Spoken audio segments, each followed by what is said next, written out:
Alhamdulillahi Rabbil Alamin. Alhamdulillahilladzi amarana bi fariidatil jumu'ati linakuna minadh dhakirin. Wassalatu wassalamu ala rasulillahilladzi dallana 'alal khairi linakuna minal muttaqin. Fa salawatullahi 'alaihi wa salamuhu tam wa ala alihi wa sahbihi wa dhurriyyatihi wa ummatihi ajma'in ila yaumiddin. Amma ba'd. Fa ashhadu an la ilaha illallah wahdahu la syarika lah wa nashhadu anna Muhammadan 'abduhu wa rasuluhu alladzi la nabiyya ba'dahu. Fa qala ta'ala: Ya ayyuhalladzina amanu taqullaha haqqa tuqatih wa la tamutunna illa wa antum muslimun. Hadirin jamaah Jumat rahimani wa rahimakumullah. Kita awali pertemuan Jumat ini dengan bersyukur pada Allah Subhanahu wa taala di tanggal 17 Al-Muharram 1445 Hijrah bertepatan dengan 4 Agustus 2023 Masehi. Dari sekian hamba Allah yang tengah beraktivitas, kita yang masih diperkenankan oleh Allah untuk beriman kepada Allah Subhanahu wa taala.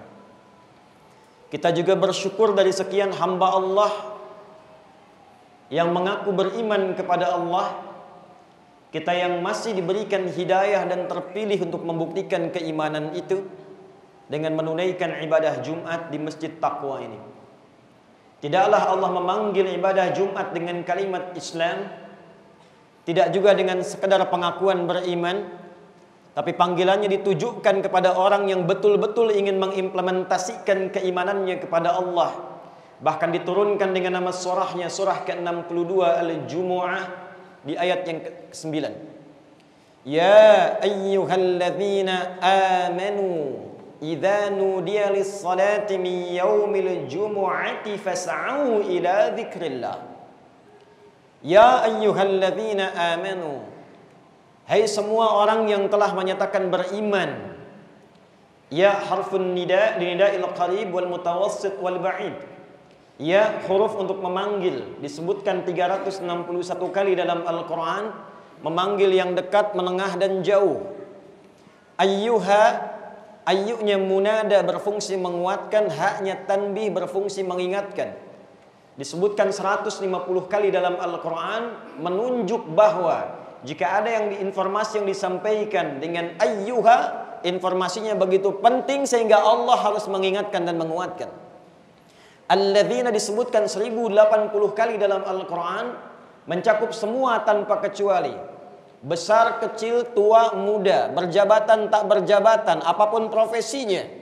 Ya ayyuhalladzina amanu, hai semua yang telah menyatakan beriman kepada Allah. Besar, kecil, tua, muda, apapun jabatan dan profesinya, dimanapun kau menangkat, dimanapun engkau menempat, dekatkah, menengahkah, jauhkah, aku ingatkan, kata Allah, aku tekankan. Idza nudiya lis-salati min yaumil jumu'ati fas'au ila dzikrillah. Jika engkau masih merasa punya iman, maka buktikan keimananmu. Bila telah tiba panggilan dari masjid untuk menunaikan Jumat, responlah panggilan Jumat itu dengan imanmu.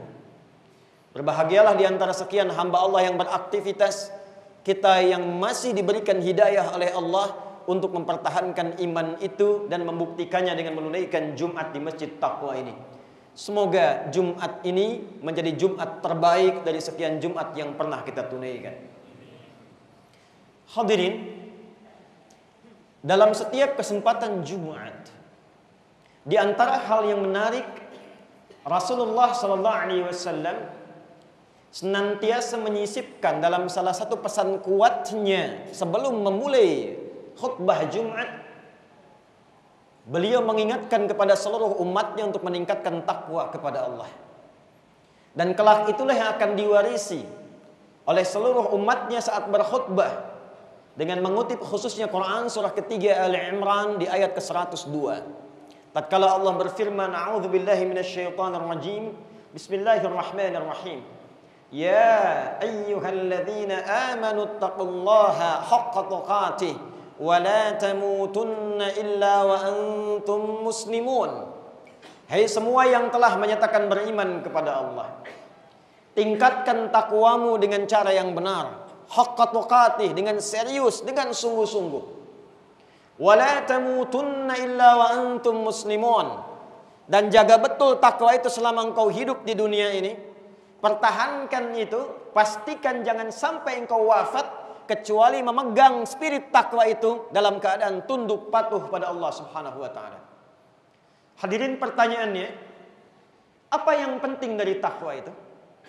Mengapa setiap insan beriman diperintahkan dalam Al-Quran dengan perintah yang begitu mengikat kuat, dipesankan oleh Rasulullah, bahkan diingatkan minimal setiap pekan, bahkan hampir dalam setiap tausiah dan mau'izah hasanah beliau dalam peningkatan takwa. Apa pentingnya takwa itu? Apa rahasianya takwa itu? Apa dampak takwa dalam kehidupan dunia dan konsekuensinya dalam kehidupan akhirat? Itulah yang akan kita turunkan dalam pembahasan singkat ini tentang hakikat takwa dalam Al-Quran dan Sunnah Rasulullah SAW. Hadirin, kata takwa dan derivasinya disebutkan setidaknya dalam Al-Quran sebanyak 240 kali. Dari penyebutan 240 kali ini, Allah membagi keterangan takwa setidaknya pada dua bagian utama. Ada yang terkait dengan hikmah, tujuan, mengapa kita mesti meningkatkan takwa. Lalu setelah membangun kesadaran pada diri kita, betapa pentingnya takwa, betapa mahalnya takwa, istimewanya takwa dalam kehidupan kita, barulah diterangkan oleh Allah bagian yang kedua tentang jalan bagaimana membentuk dan mengoptimalkan takwa. Pada bagian yang pertama, ketika Anda, saya, kita bertanya, ya Allah, kenapa kami mesti bertakwa? Maka dijawab oleh Allah Subhanahu wa ta'ala dengan jawaban yang sangat beragam. Apakah engkau menginginkan kebahagiaan dalam hidup? Jadi pejabat-pejabat yang bahagia, jadi pekerja-pekerja yang bahagia, di rumah tangga, ibu rumah tangga yang bahagia, anak-anak yang bahagia. Tidak ada satupun di antara kita yang menjawab tidak. Kita akan katakan, ya Allah, kami ingin bahagia. Maka turunlah kemudian firman Allah di Quran surah kedua Al-Baqarah di penutup ayat 189. Wattaqullaha la'allakum tuflihun. Tingkatkan takwamu kepada Allah, la'allakum tuflihun. Aku wujudkan kebahagiaan dalam kehidupanmu. Jadi ternyata ketika kita diperintahkan untuk meningkatkan takwa, Allah jelaskan, takwa jalan menuju kebahagiaan. Jadi kalau ada di antara kita yang sukses di pekerjaannya, champion di perusahaannya, bisnisnya bagus, tapi di rumah tangga nihil kebahagiaan, jabatan tinggi, harta banyak, kehidupan tak bahagia, mungkin yang kurang itu bukan hartanya, yang kurang bukan jabatannya, yang kurang bukan pintarnya, boleh jadi yang kurang adalah takwanya. Ada lagi yang sedang belajar, yang meniti pendidikannya dari tingkat dasar SD, SMP, menengah sampai dengan kuliah. Tentu semua pelajar menginginkan percepatan dalam pengetahuan, ingin pintar, mudah memahami sesuatu, gampang mengingat, tidak mudah lupa, menemukan inovasi. Bagaimana jalannya? Sebelum turunnya pengetahuan dengan ikhtiar, Allah tawarkan jalan dengan jalan yang sangat cepat. Quran surah kedua Al-Baqarah di akhir ayat 282. Wattaqullah wa yu'allimukumullah. Engkau mampu tingkatkan takwa kepada Allah, aku ajarkan, percepat pengetahuan kepada dirimu. Engkau tingkatkan takwa, aku tanamkan pada dirimu pengetahuan untuk mudah memahami sesuatu. Hadirin, ada lagi yang bertanya, bagaimana relasi takwa dengan kemudahan beraktivitas, kemudahan rizki, mengentaskan persoalan? Turun Quran surah ke-65. Di akhir ayat yang kedua, di pembuka ayat ketiga. Wa may yattaqillaha yaj'al lahu makhraja wa yarzuqhu min haitsu la yahtasib. Man ismun mausulun yadullu 'ala al-fardiyatil 'ammiyah. Adalah kata sambung konjungsi yang menunjuk pada objek, kadang-kadang subjek secara personal. Wa man, dan siapapun secara personal. Kata para ahli tafsir, kalau ada ayat turun, posisikan ayat itu untuk kita. Waman personal, hei Adi Hidayat, ayat untukmu. Hei Asep, hei Syuaib, hei Doni. Posisikan untuk kita ayatnya. Kata Allah, wa may yattaqillaha. Dan siapapun yang menginginkan dirinya menjadi lebih baik, dia tingkatkan takwanya kepada Allah, yaj'al lahu makhraja. Persoalan apapun yang ia alami dalam kehidupan, Allah kirimkan solusi dan jalan keluarnya. Bukan tak punya masalah. Sebelum menghadapi persoalan, Allah ringankan masalahnya sehingga seakan-akan tak punya masalah dalam kehidupan. Ada orang punya masalah serupa dengan ilmu yang gelarnya sudah banyak, jabatan yang melekat, harta yang banyak, tak mampu mengentaskan persoalan dimaksud. Orang ini dengan semangat takwanya hanya membentangkan sajadah, sujud di atasnya, memohon kepada Allah dengan takwanya, yaj'al lahu makhraja. Yang besar Allah kecilkan, yang kecil Allah tiadakan. Wa yarzuqhu min haitsu la yahtasib. Bahkan tidak disibukkan dengan lelah untuk mendapatkan rizki dalam kehidupannya, bahkan Allah siapkan dari sisi yang tidak diduga. Jadi kesimpulan dia, ketika Nabi mengingatkan setiap pekan, tingkatkan takwamu dengan sungguh-sungguh, tingkatkan takwamu dengan serius. Ternyata rahasianya, takwa itulah yang mengantarkan kita pada hakikat kesuksesan dan kebahagiaan yang diinginkan dalam kehidupan dunia sampai kita kembali pada Allah Subhanahu wa taala.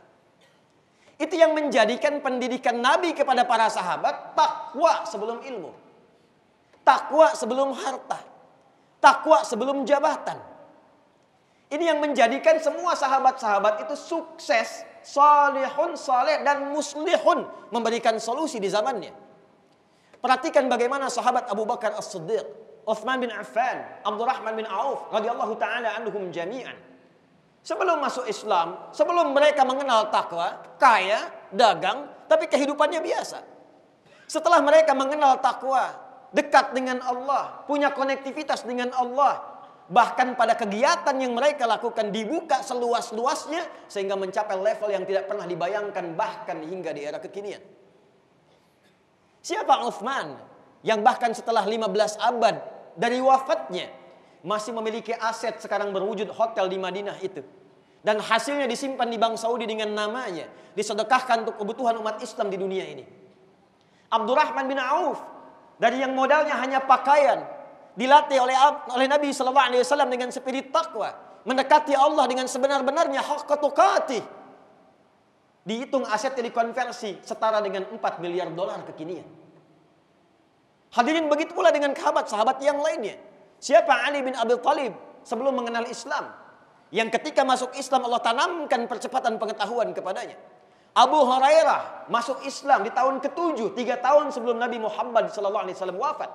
Dia memilih passion pengetahuan, belajar dengan Nabi, ketika meningkatkan takwanya, bahkan terjadi percepatan pengetahuan pada dirinya. Mampu mengingat sesuatu tanpa lupa setelahnya. Takwa. Bagi yang ingin pintar, takwa solusinya. Bagi yang ingin punya kedudukan yang memberikan maslahat, takwa solusinya. Bagi yang ingin kaya dan kekayaannya bermanfaat, takwa solusinya. Dan takwa kesimpulannya adalah jalan untuk mendekat kepada Allah Subhanahu wa taala. Anda dekat dengan wali kota, Anda membutuhkan akses di Padang, bukankah cepat Anda mendapatkan aksesnya? Anda dekat dengan Allah, apa yang sulit bagi Allah untuk diberikan kepada Anda? Bukankah kita mengenal Allah Ar-Razzaq yang punya harta? Bukankah kita mengenal Allah Al-Alim yang punya ilmu? Bukankah kita mengatakan Allah Al-Fattah yang punya solusi? Lantas kenapa ketika Anda punya persoalan Anda tidak mendekat kepada Allah? Lantas kenapa ketika Anda menginginkan rizki Anda mesti korupsi? Anda mesti mencuri? Kenapa Anda tidak dekati Allah yang maha segalanya? Kenapa ketika Anda sedang punya masalah larinya justru ke tempat-tempat yang melahirkan masalah baru? Kenapa Anda tidak curhatkan kepada Allah? Seperti Nabi Ya'qub mencontohkannya. Quran surah ke-12 ayat 86 itu. Innama ashku bathi wa huzni ilallah. Aku kalau curhat, yang pertama aku lakukan membentuk takwa kepada Allah. Tidak ada satupun nabi dan rasul yang menjalani kehidupan, membawa misi, kecuali hal pertama yang mereka lakukan mencontohkan takwa dan mempraktikkan serta mengajarkan kepada umatnya. Jadi ketika setiap pekan kita dikumpulkan dalam Jumat, diberikan pengingat tausiah yang pertama tentang takwa, seakan-akan memberikan kesadaran mendalam kepada kita. Hei hamba-hamba Allah yang datang ke Jumu'ah, yang duduk mendengarkan khutbah. Boleh jadi yang datang itu ada banyak persoalan beragam yang ingin dimohonkan. Ada yang tentang bab rizki, ada babnya tentang rumah tangga, ada babnya tentang pengetahuan, Ada babnya tentang aspek sosial, tentang pemerintahan. Duduk, datang, curhat sama Allah, minta. Tingkatkan takwa. Itu yang ditekankan. Dan kenapa dibuka dengan kalimat iman? Karena tanpa iman, keyakinan tanpa ragu, mustahil takwa bersemayam dalam jiwa. Kalimat takwa bukan formalitas artifisial yang hanya diungkapkan lewat lisan, didendangkan dalam setiap kesempatan, bukan. Takwa butuh iman, takwa butuh keyakinan, takwa butuh penanaman ke dalam jiwa. Inilah sebabnya ketika kita bertanya bagaimana cara menanamkan takwa itu ke dalam jiwa, maka muncullah segmen yang kedua, pengajaran langsung dari Al-Quran, dicontohkan, dipraktekkan oleh Rasulullah SAW, sehingga takwa tidak hanya menjadi semboyan, tapi betul-betul jadi amalan yang dibawa value-nya dalam kehidupan. Hadirin, ketika kita menyadari takwa begitu penting, maka datanglah ayat-ayat berikutnya untuk membimbing kita mendapatkan takwa yang dimaksudkan. Quran surah kedua Al-Baqarah di ayat 2 sampai dengan 5, gambaran takwa yang pertama. Dzalikal kitabu la raiba fihi hudal lil muttaqin. Isi Al-Quran ini jangan pernah diragukan sedikit pun. Jadi bila kita berinteraksi dengan Al-Quran, jangan pernah membawa keraguan sedikit pun. Modalnya yakin dulu. Belum paham, belum masuk akal, kita yang belum mampu, bukan tidak logis. Yakini dulu, nanti Allah turunkan hikmah untuk membantu akal kita memahami apa yang belum kita pahami itu. Kalau sudah demikian, hudal lil muttaqin, maka semua isi Al-Quran 6.236 ayat itu sejatinya bukan hanya menjadi bacaan, tapi pedoman kita dalam menjalani kehidupan. Bagi yang pebisnis, pedagang, ada ayat-ayat tentang bisnis. Anda di kesehatan, ada ayat-ayat tentang kesehatan. Anda yang di pemerintahan, ayat-ayat tentang birokrasi. Di keamanan, di pertahanan, ada ayat-ayat bahkan tentang militer. Topiknya luar biasa banyaknya. Al-Bukhari mengeluarkan 97 topik, disertakan dengan penjelasan hadisnya, diberi nama dengan Al-Jami' As-Sahihul Musnad Al-Mukhtasar min umuri Rasulillahi sallallahu alaihi wasallam wa sunanihi wa ayyamihi. Ini buku saya menghimpun petunjuk-petunjuk dari Quran, penjelasan dari Nabi, ini ayatnya, ini hadisnya, ini topiknya. 97 tema disebutkan di dalamnya. Tapi poinnya adalah, bagi orang takwa, berinteraksi dengan Quran itu tidak dicukupkan pada bacaan. Ia akan pahami isinya, ia akan pelajari perintahnya untuk mewujudkan dan mendapatkan nilai takwa yang dimaksudkan. Apa yang pertama? Kita masuk ayat 3-nya. Alladzina yu'minuna bil ghaibi wa yuqimunas shalah. Jika Anda ingin masuk pada golongan orang takwa al-muttaqin, yang kelak akan diberikan perlindungan oleh Allah, kelak dinaungi oleh Allah, bukan mendapat kebahagiaan, diantarkan langsung ke kebahagiaan dan kesuksesan. Lihat ayat kelimanya. Kita lompat sejenak. Ulaika ala hudam mir rabbihim wa ulaika humul muflihun. Orang-orang yang mampu mengamalkan petunjuk-petunjuk takwa ini, amalan-amalan takwa ini, ulaika kata Allah, ada hudam mir rabbihim, aku langsung bimbing, aku lindungi. Ala, bukan fauqa. Ini ada mic. Mic-nya ada di atas mimbar. Ketika tidak menempel disebut dengan fauqa. Ketika menempel disebut dengan ala. Al-mikrofon alal mimbar, nempel. Memberikan isyarat, kiasan majazi. Orang-orang yang mampu menunaikan amalan takwa ini begitu dekat dengan Allah. Saking dekatnya seakan-akan nempel, bukan fisikal, tapi Allah sangat dekat dengannya. Ketika ada yang iseng kepadanya, Allah yang lindungi. Ketika punya persoalan, Allah memberikan solusi. Ketika gelisah, Allah yang tenangkan. Punya Allah. Dia tidak gelisah. Anda punya teman, si fulan punya Allah. Ketika dalam hati kita mengatakan, saya punya Allah, ringan hidup kita. Nabi ditodong dengan senjata, dengan pedang. Ya Muhammad, siapa yang menyelamatkan engkau saat ini? Satu kalimat dilafaz di lisan Nabi, Allah. Rasulullah mempraktekkan punya Allah. Jatuh pedang. Tanggal itu, kembali Nabi bertanya, siapa yang menyelamatkan engkau saat ini? Ini yang kita butuhkan. Keyakinan tertinggi pada setiap diri insan beriman yang mengatakan pada jiwanya, saya punya Allah. Wa ulaika humul muflihun. Ketika kita merasa dekat dengan Allah, punya Allah, dibimbing oleh Allah menuju kesuksesan dan kebahagiaan. Ada sukses saja disebut dengan fauz. Derivasinya disebutkan 29 kali dalam Al-Quran. Fauzi, faizin, fauzan, faizun. Ada bahagia saja disebut dengan fariha, farah, farha. Kalau Anda gabungkan sukses dan bahagia, success and happiness, berubah kalimatnya menjadi falah. Kalau ingin kita pegang falah itu menjadi aflah. Orangnya muflih, jamaknya muflihun. Wa ulaika humul muflihun. Apa latihan untuk sukses dan bahagia itu? Amalan pertamanya, wa yuqimunas shalah. Wa yuqimunas shalah. Karena itu panggilan salat yang diviralkan ke telinga kita. Telinga bahasa Arab disebut dengan udhun. Jamaknya disebut dengan adzan. Adzan. Kenapa disebut adzan? Karena kalimat ini, panggilan ini akan sampai kepada setiap orang yang masih punya pendengaran. Karena itulah satu-satunya lafaz, kalimat yang terus akan berkumandang di muka bumi 24 jam. Itu hanya panggilan adzan. Itu yang menjadikan setiap kota, setiap tempat beda sekian menit. Padang sekian menit dengan Bukit Tinggi dengan Payakumbuh. Kenapa berbeda seluruh dunia ini? Supaya kalimat adzan berputar diperdengarkan selama 24 jam. Mengingatkan Anda. Apa yang diingatkan? Bukan hanya tauhid, Allahu Akbar, Allahu Akbar. Bukan hanya Rasulullah, asyhadu anna Muhammad Rasulullah.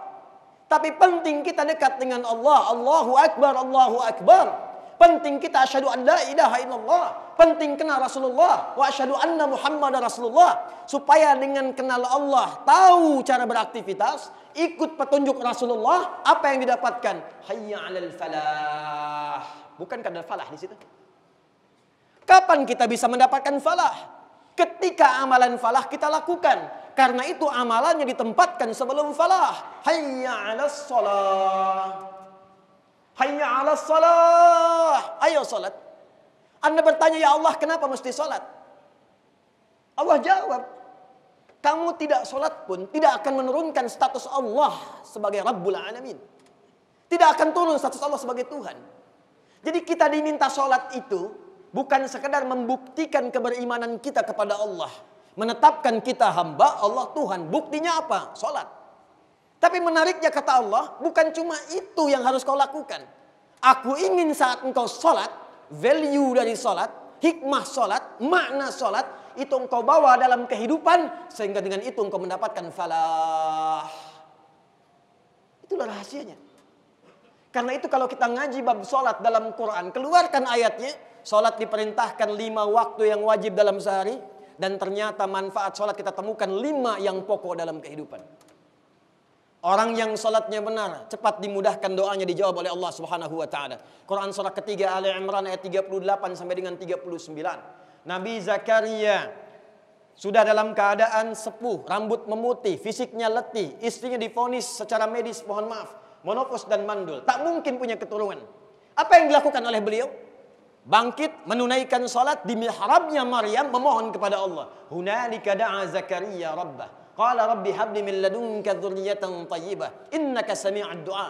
Ya Allah, mereka mengatakan aku tak mungkin punya keturunan karena istriku divonis monopos dan mandul. Aku memohon kepadamu yang tidak punya batas dalam pemberian. Nama Allah namanya Wahhab. Memohon dengan nama itu disebut dengan Hab.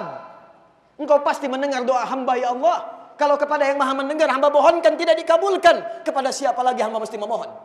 Turun jawaban di ayat ke-39. Fanadathul malaikatu wa huwa qa'imun yusalli fil mihrab. Turun jawaban, malaikat datang menyampaikan annallaha yubashshiruka bi Yahya. Allah kasih kabar gembira, saat ini pun engkau akan punya anak, istrimu akan mengandung. Namanya bahkan dihadiahi oleh Allah dengan nama Yahya. Artinya hidup yang mustahil menurut manusia. Lahir dari rahim seorang perempuan yang divonis secara medis monopos dan mandul. Kata Allah, tak ada yang mustahil bagiku. Lahir dan hidup dia. Kapan itu terjadi? Wa huwa qa'imun yusalli fil mihrab. Sedang salat di mihrab. Falah. Nabi Musa alaihissalam ketika gelisah, ketika sulit dalam kehidupan, ketika ingin meminta petunjuk, dihambat oleh Fir'aun, dijegal oleh Qarun, apa yang dilakukan? Salat. Direkam di Quran surah ke-20 Thaha di ayat ke-14. Innani anallahu la ilaha illa ana fa'budni wa aqimis salata li dzikri. Musa salat. Kalau sedang punya masalah, salat. Nabi Isa alaihi salam salat. Quran surah ke-19 Maryam ayat 31 sampai 33-nya. Wa awsani bis shalah. Allah perintahkan kepadaku dengan kuat supaya sholat. Nabi Ismail alaihi salam, datuknya Nabi Muhammad sallallahu alaihi wasallam, yang ke-29, bahkan meminta semua keluarganya jangan tinggal sholat. Quran surah 19 ayat ke-55. Wa kana ya'muru ahlahu bis shalah. Jadi ketika diminta sholat, Allah menginginkan urusan kita mudah. Kita minta, Allah jawab. Umat Nabi Muhammad sallallahu alaihi wasallam, karena nabinya istimewa, nabinya luar biasa, penutup di balik semua kemuliaan, maka sebelum kita sholat, Allah langsung yang memanggil kita dengan tawaran. Wasta'inu bis sabri was salah. Duhai hambaku umatnya Muhammad sallallahu alaihi wasallam, jika engkau diuji dengan persoalan, sabar dulu, terima. Karena aku uji itu bukan ingin membuatmu punya masalah, tapi ingin meningkatkan kualitas hidupmu. Terima itu, bawa kepadaku dalam sholat, minta solusinya dalam sholat. Di sholat itulah Allah berikan. Kalau masih nggak yakin, ditanyakan imannya. Pindah Al-Baqarah ayat 153. Ya ayyuhalladzina amanu sta'inu bis sabri was salah. Itulah sholat. Sholat bisa merubah kita menjadi lebih baik. Dulu orang pembegal, Jundub bin Junadah, pembegal, pimpinan begal di kampung Gifar, sekampung begal semua. Masuk Islam, dilatih sholat, berubah jadi orang baik, jadi pendakwah, bahkan periwayat hadis, sekampung masuk Islam, diabadikan kemudian dengan nama kampungnya dan nama kunyahnya Abu Dzar Al-Ghifari. Kenapa viral nama Al-Ghifarinya? Untuk memberikan pesan, setelah saya sholat, setelah saya masuk Islam, sholat merubah saya dan teman kami sekampung menjadi lebih baik. Maka turun ayat Quran surah ke-29 ayat ke-45. Utlu ma uhya ilaika minal kitab wa aqimis shalah innas salata tanha 'anil fahsya'i wal munkar. Kalau benar salatnya, itu pasti semua sumber keburukan Allah akan kikis dari dalam dirinya. Tidak ada orang berbuat buruk kecuali sumbernya dua. Fahsya, keburukan yang bersumber dari syahwat. Maaf, zina, LGBT, pornografi, porno aksi, selingkuh dan turunannya. Kata-kata jorok, kotor, itu fahsya. Mustahil orang sholat kata-katanya jorok, itu mustahil. Mustahil. Karena ketika dia sholat, dia membangun kedekatan dengan Allah. Ketika dekat, Allah turunkan cahaya takwa. Begitu sampai cahaya itu ke jiwanya, maka merasat ke jiwa takwanya. Quran surah ke-91 ayat 7-10. Wa nafsin wa ma sawwaha fa'alhamaha fujuraha wa taqwaha. Begitu sholat, takwanya aktif. Ketika takwanya aktif, dia menjadi pemandu bagian tubuh kita. Maka mata tidak sekadar melihat, mata melihat dengan cahaya takwanya. Dibimbing oleh imannya. Karena itu ketika Allah menyampaikan ayat tentang mata, imannya disebutkan dulu sebagai cahaya takwanya, baru fungsi matanya. Quran surah ke-24 ayat 30 untuk laki-laki. Qul lil mu'minina yaghuddu min absarihim. Katakan pada pria beriman yang merasa punya iman, punya cahaya takwa, matanya akan dibimbing oleh imannya. Ini yang pantas dilihat, ini yang tak pantas dilihat. Lisan kita beriman, ada cahaya takwa di dalamnya, maka lisan dibimbing untuk berkata yang baik-baik saja. Turun Quran surah ke-49 ayat 12 sampai dengan 13-nya itu. Ya ayyuhalladzina amanu la yaskhar qaumin qaum. Dari ayat 11 ya. Hei orang-orang yang merasa beriman, punya cahaya takwa. Kalau benar engkau rajin sholat, benar engkau beriman, itu akan ada cahaya membimbing lisanmu. Nggak akan pernah punya kosakata untuk menjeleki orang lain, memfitnah orang lain, menuduh orang lain, mencela orang lain. La yaghtab ba'dukum ba'da. Nggak ada hoax. Itulah sholat. Itulah takwa. Itulah cahaya yang kita bawa dalam kehidupan. Itu yang merubah kalangan jahiliyah menjadi khairul ummah. Kapan mereka disebut umat terbaik? Ketika mampu mempraktekkan iman dalam takwanya. Kuntum khairu ummatin ukhrijat linnas ta'muruna bil ma'ruf wa tanhauna 'anil munkar. Kapan itu terjadi? Wa tu'minuna billah. Quran surah ketiga ayat 110 itu. Karena itu hadirin, ketika diminta menunaikan sholat, bukan sekedar kita hanya untuk sekedar datang, menggugurkan kewajiban, rukun dan syaratnya. Datang, apalagi khutbah Jumat kadang datang, duduk, ngantuk. Kadang ada yang tidur, selesai sholat 2 rakaat dan pulang. Bukan itu yang diinginkan. Coba cek kedekatan kita dengan Allah Subhanahu wa ta'ala. Allah mengingatkan bagaimana kalau diwafatkan saat ini. Harapan masuk ke dalam surga. Ingin berjumpa Rasulullah. Ingin surga paling tinggi. Dipanggil sholat masih terlambat. Jangankan sunnah yang wajib kadang diundur-undur. Tapi harapan begitu tinggi. Allah dengan sifat Rahman dan Rahimnya ingin memberikan kebahagiaan. Ingin memberikan kenyamanan. Itu yang penting kita tangkap dalam konsep takwa yang kita bahas pada kesempatan kali hari ini. Hadirin rahimani wa rahimakumullah. Bagian yang terakhirnya, segmen pada takwa ini, jalan yang kedua, bukan hanya membangun hubungan baik dengan Allah dalam bentuk ibadah ritual. Anda boleh cek dalam Al-Quran, hampir semua ibadah ritual yang kita tunaikan, itu disandingkan dengan takwa. Tadi kita dapatkan sholat. Kemarin Ramadan kita puasa, Al-Baqarah ayat 183. Ya ayyuhalladzina amanu kutiba alaikumus siyamu kama kutiba alal ladzina min qablikum la'allakum tattaqun. Kemarin baru pulang dari haji, Al-Baqarah ayat 197. Al-hajju ashhurun ma'lumat, faman farada fihinna al-hajja fala rafatha wala fusuqa wala jidala fil hajj, wa ma taf'alu min khairin ya'lamuhu Allah, wa tazawwadu fa inna khairaz zadi taqwa. Esensinya selalu takwa. Pulang haji bagus, tawafnya bagus, wukufnya bagus, jumrahnya bagus, tapi pulang tidak berubah diri menjadi lebih baik, tidak dapat nilai takwanya. Standarnya takwa. Maka hadirin bagian yang kedua dan jadi bagian penutup dari khutbah singkat ini, Allah tidak menginginkan implementasi takwa itu hanya berwujud ibadah ritual, tapi Allah menginginkan pancaran kesuksesan ibadah ritual itu menyebar dalam konteks ibadah sosial. Hablum minan nas al-bu'dul insani. Quran surah ketiga Ali Imran ayat 133 sampai 134 sekaligus menutup khutbah kita di kesempatan kali ini. Wasari'u ila maghfiratin min rabbikum wa jannatin 'arduha as-samawati wal ardu u'iddat lil muttaqin. Perhatikan dengan Al-Baqarah ayat yang kedua. Hudal lil muttaqin, sama-sama muttaqin. Ali Imran 133 u'iddat lil muttaqin, sama-sama muttaqin, tapi amalannya berbeda. Di Al-Baqarah amalan ritual, di Ali Imran amalan sosial. Alladzina yunfiquna fis sarra'i wad dharra wal kadhimina al ghaidha wal 'afina 'anil nas wallahu yuhibbul muhsinin. Orang takwa itu bukan hanya orang yang rajin salat, rajin puasa, hajinya bagus, rajin umrah.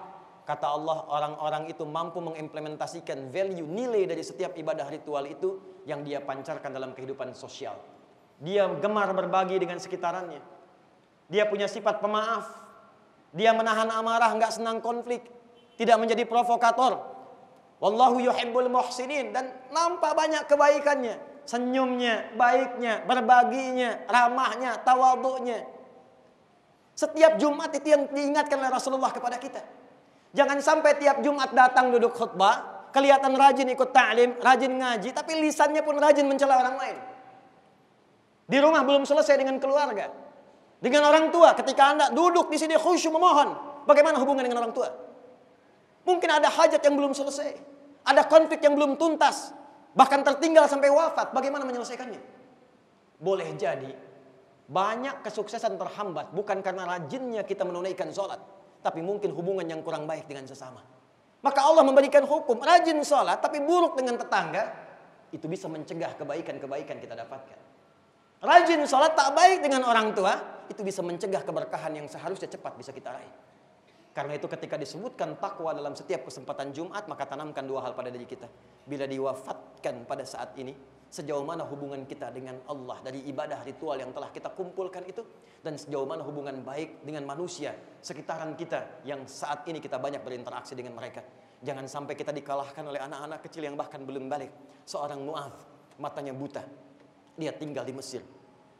Dia berusaha menghafalkan Quran, lalu meminta ayahnya untuk mengantarkan dengan motor sederhananya. 20 kilo ditempuh dengan kisah nyata yang disampaikan ini.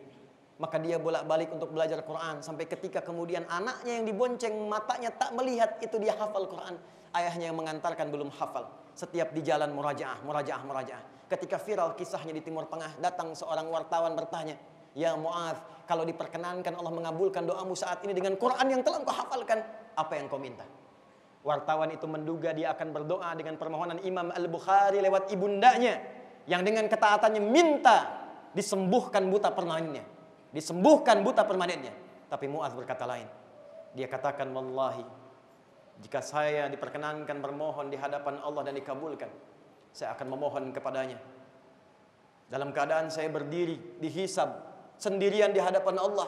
Tidak ada ayah saya yang menemani lagi, membonceng saya untuk menghafal Quran. Ibunda saya tidak menemani lagi.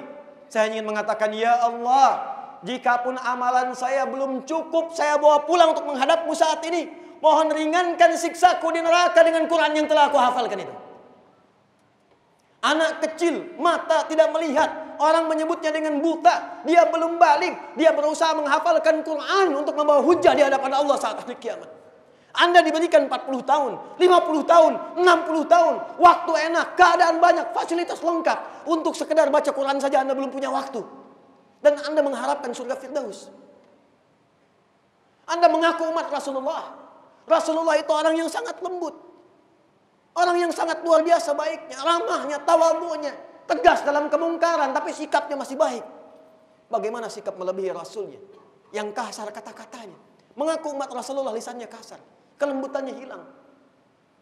Di mana sikap itu ketika dibawa menghadap kepada Rasulullah di haud kelak? Ittaqullah, ittaqullah, ittaqillaha haitsu ma kunta wa atbisil hasanata sayyi'atal hasanata tamhuha.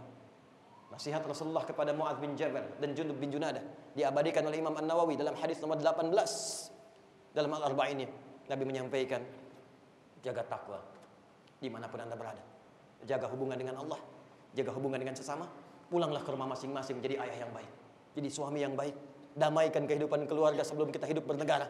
Damai dengan tetangga, baik dengan sesama, dan baiklah dengan Allah sehingga hidup kita tenang dan wafat dalam keadaan husnul khatimah dengan panggilan yang indah. Barakallahu li wa lakum fil Qur'anil azim wa nafa'ani wa iyyakum bima fihi minal ayati wa dzikril hakim wa taqabbala minni wa minkum tilawatahu innahu huwas samiul alim. Ud'ullaha yastajib lakum jami'an.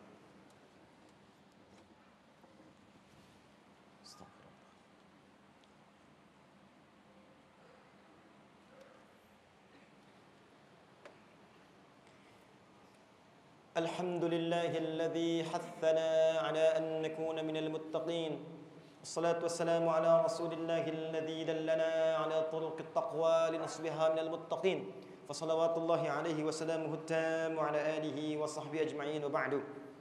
Hadirin, betapa rahman dan rahimnya Allah Subhanahu wa taala kepada kita, mengumpulkan kita di masjid bernama Taqwa, dibersamai oleh orang-orang yang mengaku beriman dan bertakwa. Dalam keadaan Jumat yang wasiatnya takwa, terkumpul semua makna ini.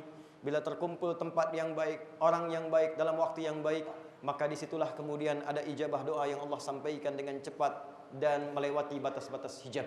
Inna Allaha malaikatahu yusalluna 'alan nabi ya ayyuhalladzina amanu sallu 'alaihi wa sallimu taslima. اللهم نحمدك حمدا شاكرين كما علمتنا أن نحمدك ونشكرك شكرا كما علمتنا أن نشكرك أنت المقدم وأنت المؤخر بيدك الخير إنك على كل شيء قدير. اللهم نصلي ونسلم على حبيبك الكريم رسولك المصطفى الأمين نبينا وسيدنا محمد وعلى آله وصحبه أجمعين. ربنا إنا نسألك خير ما سألك رسولك المصطفى نبينا محمد صلى الله عليه وسلم. Ya Allah, kami bermunajat memohon kepadamu seluruh kebaikan yang pernah dimohonkan oleh Rasulullah sallallahu alaihi wasallam. Wa na'udzubika min kulli masta'adza bika anhu rasulukal mustafa nabiyyuna Muhammad sallallahu alaihi wasallam. Dan kami berlindung kepadamu dari seluruh keburukan yang diperlindungkan oleh Rasulmu Muhammad sallallahu alaihi wasallam. Allahumma ya al-ghafirul ghaffarul ghafurur rahim, la tada' lana fi maqamina hadza dhanban illa ghafarta. Ya Allah, kada ada satu jamaah pun yang hadir di masjid ini membawa dosa, jangan biarkan ia keluar dari masjid ini kecuali Engkau ampuni seluruh dosa-dosanya.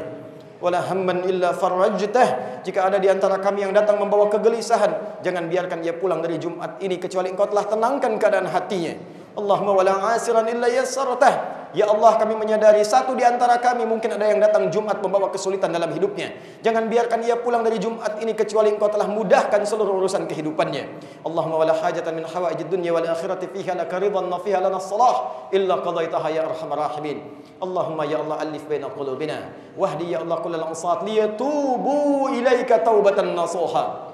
Ya Allah, jika ada pelaku maksiat datang di Jumat ini, duduk di antara kami atau kami pun bagian dari pelaku maksiat ini, mohon ya Allah sentuh hati terdalam kami untuk bertobat saat ini ya arhamar rahimin.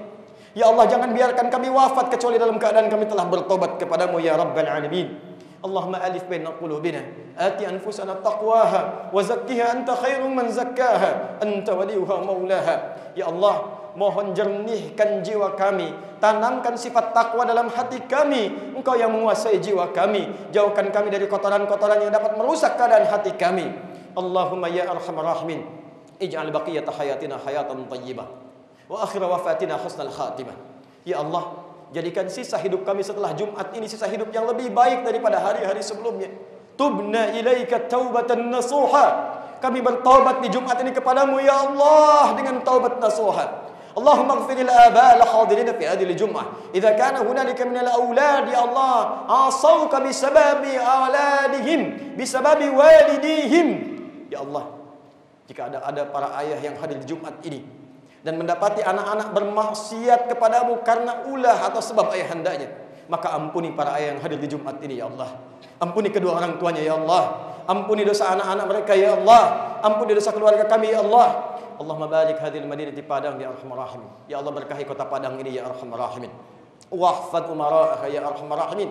Dan mohon jaga, bimbing, berikan hidayah kepada para pemangku kebijakan dan kepemimpinannya ya Allah. Wali kotanya, Forkompindanya, ya Allah bimbing mereka, berikan hidayah kepada mereka agar berlaku adil dan jujur. Tanamkan keyakinan pada diri mereka bahwa mereka akan dihisab di hari kiamat. Ringankan hisab mereka di hari kiamat ya arhamar rahimin. Allahumma hafad ya Allah syu'ab Padang ya arhamar rahimin. Waj'alhum muttahidin fi ta'atik. Ya Allah, mohon jaga masyarakat Padang ya arhamar rahimin. Jaga mereka dalam kerukunan, kekompakan, kebaikan dalam rahmat-Mu ya Rabbal Alamin. Jannibna minat tafruqah, dan jauhkan kami dari perpecahan. Allahumma hafad biladana Indonesia waj'alna baldatan thayyibatan wa anta tardaha. Ya Allah, mohon jaga negeri kami yang kami cintai Indonesia ini ya Allah. Jauhkan dari perpecahan, satukan kami dalam kebaikan. Bimbing ya Allah para pemimpin kami agar bersikap adil dalam kebijakan yang meringankan hisab mereka di hari kiamat. Wahfad ulama'ana waj'alhum ya Allah mukhlasin lakad-din. Ya Allah, mohon jaga para ulama kami. Ikhlaskan mereka dalam dakwah mereka ya Allah. Kompakkan mereka dalam kebaikan, jauhkan dalam perpecahan. Allahumma ya Allah, ij'al akhir wafatina husnal khatimah.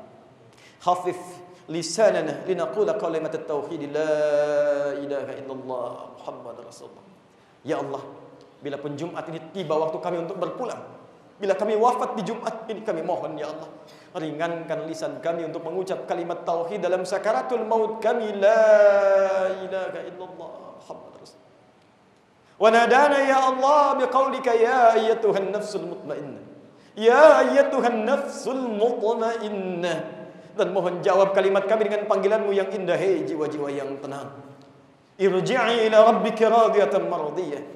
Cepat pulang kepada Rabb-Mu. Aku ridha dengan amal-Mu, Engkau pun akan ridha dengan pemberianku. Fadkhuli fi ibadi wadkhuli jannati. Masuk dalam golongan hamba-Ku, aku siapkan surga untukmu. Allahumma kfina bihalalika an haramik wa aghnina bi ta'atika an ma'siyatik wa bi fadlika amman siwak. Ya Allah, mohon cukupkan kepada kami yang halal dari-Mu saja, jauhkan kami dari yang haram.